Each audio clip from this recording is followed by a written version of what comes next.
네, 강프로입니다. HLB 봅니다. HLB 오늘 1.69% 올랐습니다. 시장이 오늘 2% 정도 상승을 했습니다. 코스피도 2%, 코스닥도 2% 이렇게 올랐는데 HLB가 상대적으로 조금 약해 보입니다. 왜 그런 상황이 나오는지 제가 HLB 영상을 지금 계속해서 올려드리고 있죠. 그 내용을 보면 알 수 있어요. 시장이 크게 조정을 받는 구간에서 HLB는 오히려 반등을 했습니다. 그렇기 때문에 올라가는 과정에서 뭐 무한정 강할 수 없으니까, 그쵸? 먼저 올라간 만큼 약간 위에서 쉬고 있다. 그런데 추가적으로 올라갈 수 있는 종목이 있고요. 그리고 반등을 하다가 고가 맞고 떨어지는 종목이 있겠죠. 그런 구간을 구분하는 건 신고가 구간에 있느냐 아니면 돌파한 이후냐 그리고 돌파할 수 있는 종목이냐 요 부분으로 나눠집니다. 근데 돌파할 수 있는 종목이면 예를 들어서 이 구간에서도 내가 먼저 알고, 그쵸? 이렇게 다 매수할 수 있어야 되잖아요, 여기에. 근데 그게 아니라 모든 종목은 신고가 이후부터 내가 매수 구간을 잡아가는 게 중요합니다. 왜 그러냐면요, HLB가 지금 가지고 있는 재료는 뭐가 있습니까? 흑자 전환이 임박해 있다는 재료. 왜 그래요? FDA에, 그쵸? FDA에 판매 허가 신청이 들어갔다. 한국 그 바이오 기업에서는 유일합니다. 뭐 보통 신약 개발 업체라고 들어와서 신약을 개발해서 임상 1상 정도 통과하거나 혹시라도 2상까지 들어간다면 그때 뭘 하느냐? 라이센스 아웃. 그쵸? 지금까지 개발된 기술을 판매하고, 그쵸? 기술료를 받습니다. 보통 그게 뭐 한미약품도 그런 식이었고요. 그런 식이었는데 HLB 같은 경우에는 끝까지 그 기술에 대한, 그쵸? 신약 개발에 대한 부분을 밀고 간 결과 지금 FDA에 3상을 거쳐서 판매 허가 신청까지 들어가 있습니다. 그게 1년 전이에요. 대략 11달 전입니다. 작년 5월이니까 5월 18일인가 26일인가 아마 그럴 겁니다. 그러면 여기서 우리가 이걸 한번 생각해 보자고요. HLB가 아까 전에 말씀드렸죠. HLB가 가져야 되는, 그쵸? 상승에 대한 이유 자체가 지금은 야 얘네 개발한대, 어디까지 갔대, 뭐가 돼 있대, 이게 아니라 야 이제 통과가 되면 흑자 전환한대, 여기까지 올라가는 거예요. 그렇죠.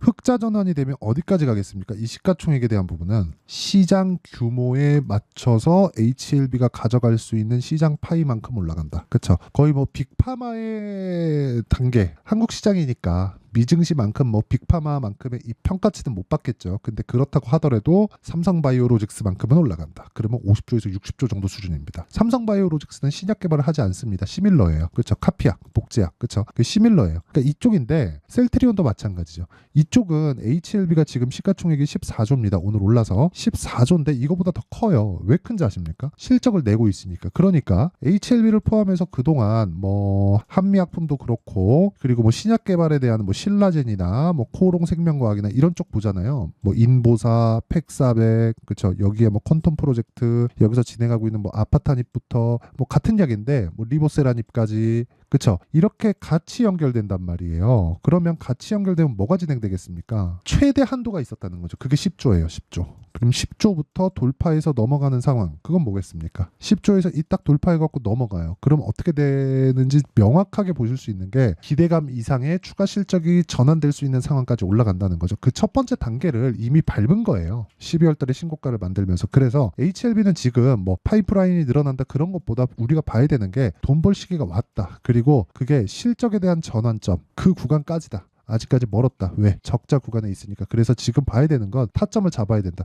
지금 절대 나쁘게 보시면 안 됩니다. 이 적자를 가지고 나쁘게 보는 게 아니라 이 적자를 보는 게 뭐 문제가 있어서 적자 보는 게 아니라 이 돈을 땡겨왔다는 게 어마어마한 겁니다. 그러니까 진양권 회장이 대단하다고 다들 그러는 거죠. 뭐 아닌 사람들도 있지만 이걸 보고 욕하는 사람들도 있어요. 바이오 하면 안 된다. 뭐 적자 기업 왜 하냐. 이렇게 하는 사람들이 있는데 그러면 하이닉스 왜 해요? 그렇죠. 하이닉스가 훨씬 그냥 1년 만에 분기에 2조 8천억씩 그냥 적자를 박아버려요. 그렇죠. 이런 식의 상황을 만드는데 하이닉스 같은 종목이 더블 갑니다. 하이닉스 망해요? 안 망합니다. 이거 망하더라도 정부에서 이 구제를 해줘야 될 판이에요. 그러니까 주식시장은 이렇게 흘러간다는 걸 반드시 아셔야 되고, 이렇게 흘러간다는 걸 알았을 때, 즉 선반영된다는 걸 알았을 때 재료보다 가격을 보게 됩니다. 그 가격에 대한 이해가 되잖아요. 그러면 매매하는 것 자체가 이렇게 진행이 됩니다. 자, 내용 보시면 금양 같은 경우에도 제가 뒤에 손절한 구간이 있습니다. 12% 손절한 구간이 있지만 첫 번째 돌파하는 구간을 공략했을 때 싸게 사지 않는다는 거예요. 15% 정도의 수익 구간에 있다. 그리고 뭐 다른 종목을 보더라도 뭐 DI나 그런 종목들 그쵸 올라가는 구간에 계속해서 매수를 한 결과 26%, 22% 이렇게 수익을 내고 있고요. 그리고 여기 지금 HLB를 가지고 이야기를 하고 있으니까 내용 보시면 올라가는 구간에 계속 매수한 결과 꾸준하게 수익을 보는 그런 상황을 만들어 가죠. 매수, 매도, 매수, 매도 이런 식으로 계속해서 만들어 가고 있다. 이런 내용에 대한 부분을 이해할 필요가 있다는 거죠. 그리고 오늘자 같은 경우에는 그렇습니다. 제가 이런 내용을 여기 소통방에서 다 공유를 하고 있는데 10억 만들기 프로젝트를 함께 진행하고 있습니다. 내용 보면 시장가 매수 8시 48분 시장가 매수 8시 49분 이렇게 진행되고 있고요. 삼성중공업, STX중공업 최근에는 조선주가 강합니다. 그리고 저는 HLB를 여기 반등을 확인하고 또 매수한 구간이 있어요. 이런 부분도 10억 만들기 프로젝트 여기 소통방에서 공유를 하지만 오늘자 같은 경우에도 보면 STX중공업 보세요. 싸게 삽니까? 안 사죠. 올라가는 구간에서 샀을 때 오늘 10% 올랐습니다. 이런 구간을 제가 장 시작 전에 무료로 공유를 한다. 시장가 매수 8시 48분. 그래서 매매하는 과정에서 내가 잘 모르겠다 하시는 분들은요. 구독과 좋아요 눌러주시고요. 상단에 있는 전화번호로 구독 또는 10억이라고 문자 보내주시는 분들에 한해서만 제가 소통방 입장 링크를 순차적으로 공유를 해드리도록 하겠습니다. 자 그러면 어떤 류의 종목군들을 제가 매매하는지 명확하게 보여드렸죠. HLB까지 그리고 오늘 진행한 내용들까지 그렇죠. 그럼 이 내용을 토대로 지금 HLB에 대한 기술적인 내용을 다시 한번 이야기를 드리면 올라가는 구간에서 어디서 저항을 받을까요? 당연히 13만 원 부근에서 저항을 받죠. 왜? 고가 돌파하는 데는 돈이 필요하니까. 그러면 그냥 올라가서 고가에 물려있는 사람들을 다 데리고 가면 세력들 입장에선 부담이죠. 그렇죠? 세력들은 누구예요? 펀드입니다. 그리고 펀드 자금들이 또는 세력들이 횡보하는 구간 이런 구간에서 매집한다고 알고 계시는 분들이 있는데 이거 절대 아닙니다. 절대 아니에요. 매집은 올라가면서 합니다. 올라가면서 합니다. 그러면 올라가면서 지금 조정을 받는 건 왜 그래요?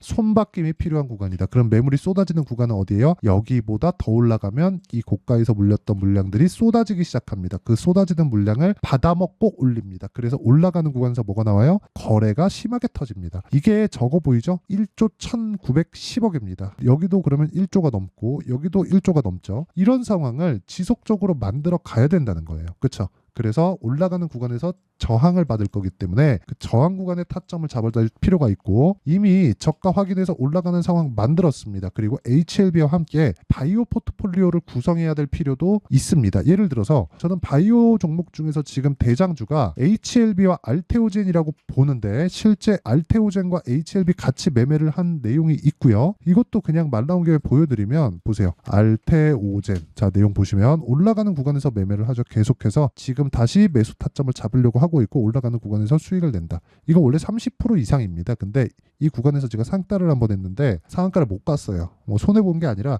상따 물량으로 들어갔기 때문에 제가 그냥 그날 팔았고 금액은 늘어났고 수익률이 반절이 된 거죠. 이렇게 된 결과다. 그러니까 결과적으로 알테오젠에서도 30% 이상의 수익이 나왔고 이런 부분을 아까 전에 제가 소통방에서 공유를 한 거다. 그렇죠? 그래서 구독과 좋아요 필요하고요. 이거 채널 성장을 위해서 하는 거니까 상단에 있는 전화번호로 구독 또는 10억이라고 문자 보내주시면 제가 소통방 입장 링크를 다 공유해 드리고요.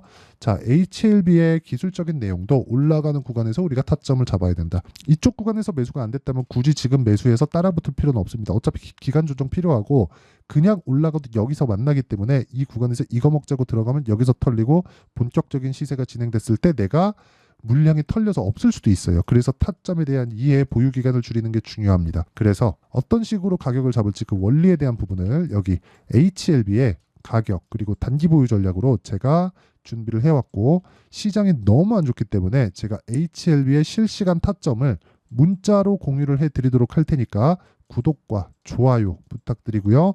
상단에 있는 전화번호로 HLB 자 HLB라고 문자 보내주시는 분들에 한해서만 제가 HLB의 가격과 단기 보유 전략 그리고 실시간 타점을 문자로 공유를 해드리도록 하겠습니다. 내용 정리하면 HLB가 오르기 시작했다. 하지만 오늘 시장이 반등했는데 그렇게 크게 오르지 않았다. 먼저 올랐기 때문이다. 즉 시장에 대한 것보다 HLB 바이오 종목이 이번에는 빠르다. 원래는 반도체가 더 빨랐는데 이번에는 바이오가 더 빠르다. 왜? 먼저 조정을 받았기 때문에. 그러면 바이오에 갔다가 반도체로 가는 그런 과정에서 내가 그쵸 타점을 잡는 게 중요하고 그 구간에 대한 이해 그쵸 이런 이해가 되었을 때 내가 어느 정도 성과를 낼 수 있는지 그리고 어떤 식으로 매매를 해야 되는지 그 내용에 대한 부분을 제가 다 이해를 시켜 드리도록 할 테니까 영상 끝까지 시청하시고요. 모든 분들이 성공 투자하셨으면 참 좋겠습니다. 그리고 HLB 지금 절대 팔아야 될 가격대가 아닙니다. 자, 24년도가 돼도 여전히 시장은 녹록지 못합니다. 이런 상황이 벌어지는 건 어쩔 수 없습니다. 이런 상황에서도 수익이 나는 종목들의 구조는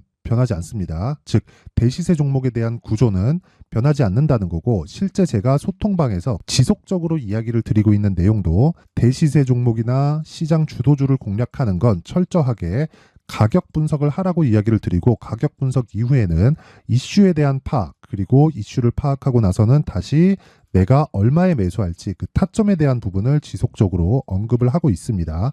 자, 근데 생각해 보세요. 1월 달에 시장이 굉장히 어려웠습니다. 어려운 상황에서의 어떤 종목들이 강했냐 보면 반도체와 그리고 바이오입니다. 자, 실제 여기 보면요. HLB에 제가 실제 매매한 내용을 띄워놓고 보여드리고 있는데 1월 22일부터 매매를 시작해서 4일 동안 31%의 수익 마감이 됐고요. 그리고 여전히 신고가 종목입니다. 자, 그리고 그 다음 어보브 반도체 이름을 보시다시피 반도체 종목이죠. 그리고 AI 반도체는 지속적으로 강세를 보이고 있습니다. 이 종목도 신고가를 먼저 달성한 이후에 제가 21%의 단기간에 21%의 큰 수익을 내고 마감이 됐습니다. 다시 재공략을 준비하고 있고 이런 부분은 소통방에서 다 공유를 해드립니다. 자, 그리고 그 다음 코세스. 자, 코세스 같은 종목도 당연히 그쵸 신고가 종목이고요. 그리고 반도체 종목입니다. 이 종목도 영업일 기준에서 이틀 동안 대략 한 15%의 수익 마감이 됐습니다. 내용을 한번 보시면 어떻습니까? HLB를 포함해서 뭐 30%, 20%, 뭐 15% 이런 식의 수익이 지속적으로 발생하고 있는데 이 세 종목 모두 다 신고가 종목이고 1월 달에 시장이 약세를 보이고 있는 구간에서도 강했었던 그런 종목입니다. 특징점이 하나 있는데 그 이슈에 앞서서 가격이 먼저 반영했다는 거죠. 자, 근데 그게 기업 밸류업 프로그램이라고 하죠. 그 종목들도 마찬가지입니다. 오늘은 그 부분에 대해서 이야기를 드릴 텐데 그렇게 제가 가격을 먼저 보고 이슈에 대해서 파악하는 이유는 결과적으로는 큰 시세를 먹기 위한 사전 준비 작업입니다. 실제로 큰 시세를 먹기 위해서 사전 준비 작업을 했을 때 여기 레인보우 로보틱스 127% 그리고 ISC 98% 그리고 한미반도체 97%의 큰 수익을 내는 상황을 만들 수 있습니다. 어떤 식으로 소통방에서 진행됐는지 그쵸 그 상황을 제가 이야기를 드린 건데 이런 상황도요 당연히 신고가를 공략했을 때 가능한 겁니다. 자, 그러면 이번에도 마찬가지입니다. 그쵸 정부 주도의 코리아 디스카운트 해소 방안이 2월 달에 발표를 하고요. 그리고 2월 달에 발표된 내용을 토대로 주가가 움직이는 게 아니라 이미 움직인 내용이 있죠. 실제 이 내용은 크게 중요한 게 아니라는 겁니다. 실제 움직인 내용을 보면 자, 기아차입니다. 실제로 12월 달에 신고가를 만들어 놓고 정부에서 입김을 불어 넣으니까 순식간에 기아차를 포함해서 현대차 같은 거대 기업들의 주가가 2주도 채 되지 않아서 40% 정도의 큰 시세를 냅니다. 자, 그러면 우리는 어떤 종목을 봐야 될까요? 이슈를 파악해야 되는 것도 맞지만 철저하게 가격에 맞춰서 매매를 해야 되는 게 당연히 중요합니다. 정부가 주도하는 정책 방향이 있겠죠. 그 방향에 맞춰서 우리가 종목을 찾을 필요가 있다. 자, 그러면 답이 나왔습니다. 정부가 주도하는 방향에 맞춰서 제2의 기아차를 찾는 게 지금은 중요하다. 근데 정부 정책의 방향에 맞게 가자. 그랬을 때 앞서서 제가 보여드렸었던 내용인 여기 레인보우 로보틱스 127% 그리고 ISC 98% 그리고 한미반도체 97%와 같은 수익을 낼 수 있습니다. 물론 시간에 대한 부분은 최소 2주의 시간이 필요하고요. 그리고 최장 3개월 안에 끝내야 됩니다. 자, 기아차의 시세를 보셨던 것과 같이 2월 달에 정부 정책의 방향이 결정되고요. 바로 3월 달이면 시행입니다. 자, 그러면 우리는 거기에 맞춰서 당연히 종목을 찾아야 되고 제가 제2의 기아차를 찾아놨습니다. 제가 아까 전에 소통방에서 이야기를 드렸었던 내용 다 공개를 해드렸는데 그 내용처럼 종목만 받고 싶다 하시는 분들은요. 상단에 있는 제 전화번호로 대시세 자 대시세라고 문자를 보내주시면 정부 정책의 방향에 맞는 종목을 모든 분들에게 무료로 공개를 해드리도록 하겠습니다. 자, 제가 원하는 건 채널 성장이 목적입니다. 자, 그래서 구독과 좋아요 꼭 좀 부탁드리고요. 모든 분들이 정부 정책에 맞는 방향으로 매매를 이어가서 큰 수익 보셨으면 좋겠습니다.